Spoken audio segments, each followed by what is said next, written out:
Tingnan mo yung anak ni Haring Milidaw. Ang ganda na. Diba? Oo nga pare, ang ganda, ang sexy pa. Baka makrosa na daan mo mamaya. O pare, panalo na ako. Kung saan ka kasi nanonood o. Panalo na ako. Una na ako. Isayang pa ako, tanghali na. Sige pare, ingat ka. Salamat. Paano yan? Panalo na ako. Tao po. Ano yun ini? Maload po. Okay na. Ikaw ini na, mag-iingat ka. Ang iksin pa naman ng suot mo.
Asan ako? Sino ka?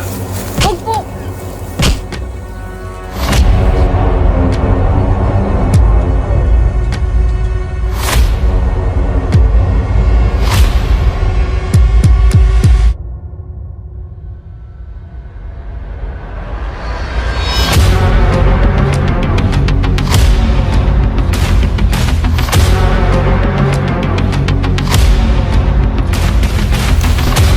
Walang hiya ka.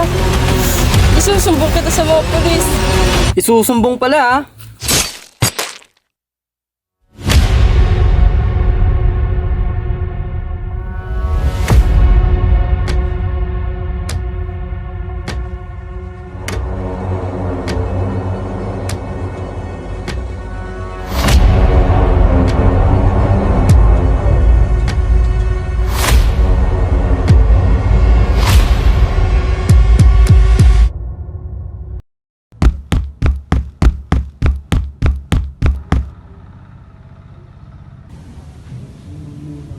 Magandang araw po. Andito po ako para mag-report ng nangyaring insidente dun sa barangay namin. Magandang araw din. Umupo ka at pag-usapan natin. Maraming salamat. Ano ang iyong pangalan? Ako po si Amanda Smith. Ano ho ba ang nangyari? Papunta po ako ng bayan ng araw na yun nang may makita po akong isang lalaki at isang babae. Kilala mo ba ang biktima? Kung hindi po ako nagkakamali, yun po ay si Carla. Saan nangyari ang krimen? Nangyari po ang krimen doon sa taniman ng mga tubo. Totoo ba na nakita mo ang nangyari? Opo. Kilala mo ba ang lalaking iyon? Opo, kilalang kilala ko po siya. Siya po si Juan de la Cruz. Sa katunayan nga po, doon din siya nakatira sa barangay namin. Maraming salamat sa iyong kooperasyon. Magpapadala kami ng tao upang rumuspandi sa lugar na iyon. Maraming salamat po.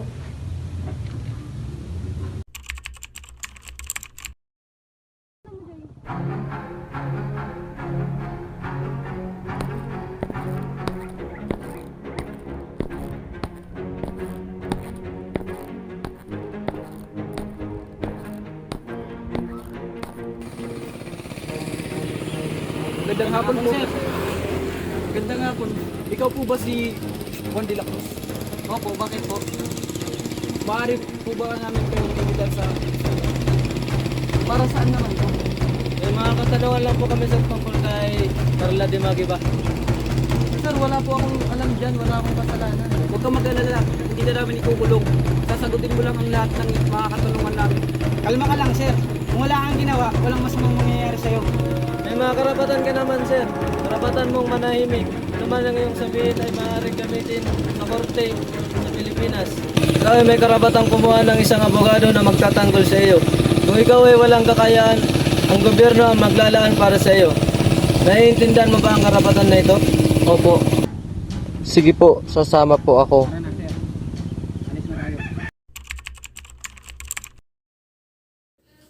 Attorney, anong gagawin ko? Ayokong makulong. Huwag kang mag-alala. Kasi kung wala kang ginawang masama, hindi ka makukulong. Saka may mga karapatan ka at tutulungan kita basta makipag-cooperate ka. Tsaka, hindi ka nila pwedeng pilitin. Basta pag hindi ka sigurado sa iyong sasabihin, pwede naman hindi ka sumagot. Magandang araw, attorney.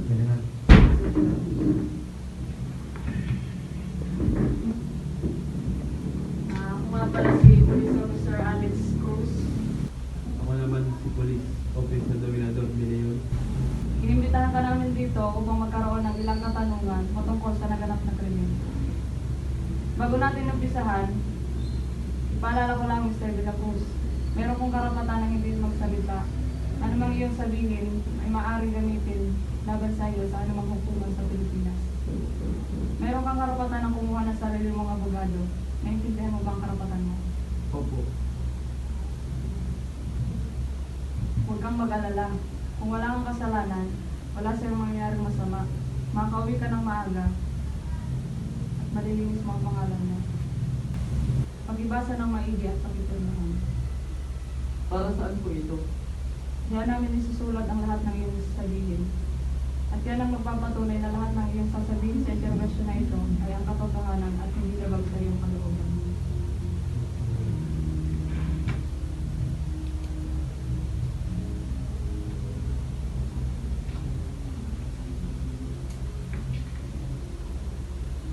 Maaari na ba tayong magsimula?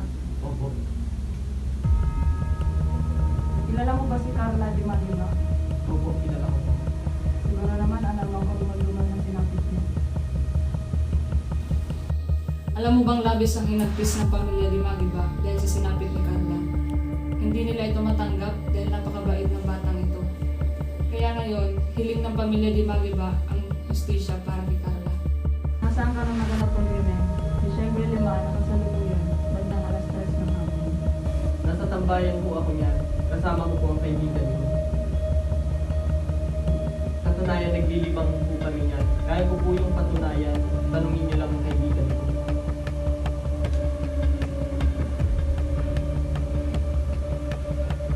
Sa'yo ba ang chineros na ito? Opo, ate. Katunayan, nawawala po yan. Nakita yan sa tabi ng bangkay ng biktima. Kailan po yan nawawala? Matagal na po, mga ilang buwan na. Kung yan ay nawawala, bakit nakita yung suot mo ang mga naganap ang krimen?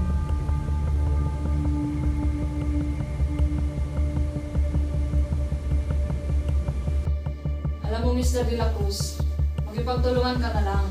Walang mangyayari sa iyong masama. Andito naman si attorney. Mas makakabuti kung sasabihin mo lahat ng iyong nalalaman. Ayon sa investigasyon, ginahasa muna ang biktima bago pinatay. Kilala mo bang gumawa nito o ikaw mismo ang gumawa? Hindi po ako. Wala po akong kinalaman dyan, sir. Kung hindi ikaw ang lumahas at pumatay, bakit may nakita sa'yo na suot man chineros mo ng araw na naganap ang krimen? Wala po akong ginawa, sir. Mr. De La Cruz, may nakita siya sa crime scene, suot mo yung chinelas. Imposible naman wala akong ginalaman. Base sa ebidensya at impormasyon na nakuha namin, ikaw ang primary suspect. Paano mo ipapaliwanag yun? Ganito na lang, isang tanong, isang sagot. May kinalaman ka ba sa paghahasa at pagpatay kay Carla? Hindi ka ba naaawa sa iyong pamilya ni Carla? Isipin mo na lang kung sa'yo nangyari yun. Hindi ka naman huli para pagsisihan at pagkakita mo. Wala po akong ginawa, sir. Hindi ko po siya pinatay o pinahasa. Kung ako sa'yo, umamin ka na, mas mapapabuti ang kaso mo at mas mababa ang sentensya mo. Huwag kang mag-alala. Kapag umamin ka, hindi ka namin pababayaan. Tutulungan ka pa namin basta magtiwala ka. Hindi ko na ho kaya. Aamin na ho ako. Ako po ang umahasa at pumatay. Totoo ba ang lahat ng sinabi mo? Opo. Ngayon, maaari mo ba ikwento sa amin kung paano mo ito ginawa? Pagkagaling po ni Carla sa tindahan, sinundan ko po siya. Pagdating ho sa walang tao, doon ko po siya nilapitan. Pumalag po siya, kaya ginamitan ko po siya ng pwersa.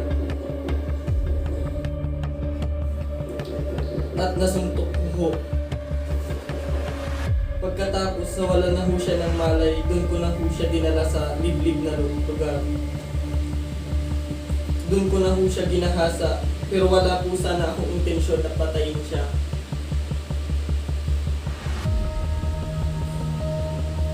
Kaso, binantaan niya ho ako magsusumbong siya sa mga pulis.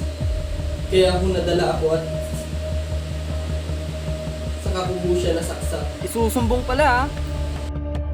Ano ang ginawa mo pagkatapos? Hindi ko na po alam. Natakot na po ako kaya tumakbo ako. Sa sobrang sarad na po nabitawan ko yung kutsilyo na ginamit ko pati na din ang sinilas ko. Mabuti naman na tumamin ka na. Huwag kang mag-alala. Hindi ka basta-basta makukulong. Dadaan ka sa due process ng batas. Basta makipag-cooperate ka na. Maraming salamat, Atty.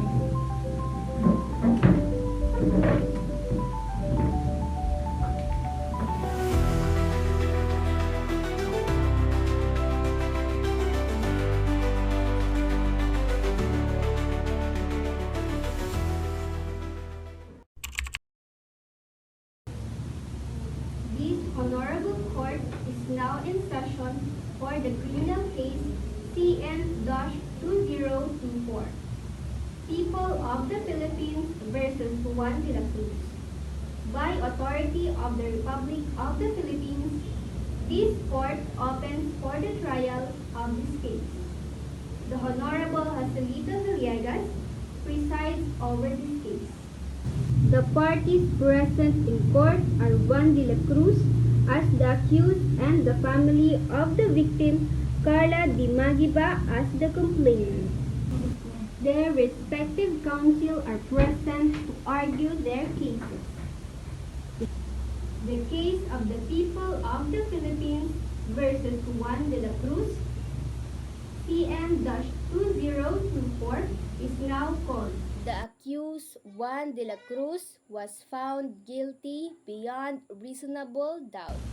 The defendant, Juan de la Cruz, is hereby charged with the crime of rape, with homicide and violation of Article 266-A of the Revised Penal Code of the Philippines. A compensation to victims or their families, Civil Code Article 2206. Juan de la Cruz is charged with the penalty of mandatory life imprisonment that no less than 40 years, the fine of 100,000 to 500,000 of the Revised Penal Code, Article 266-A. So, ordered. Boss, sorry boss. Dahil na iyon na lang guide ng ano, iyon na lang guide ng Kaptan daw nito ang pusa stol. Ha? Maano yan kamot ko kayo?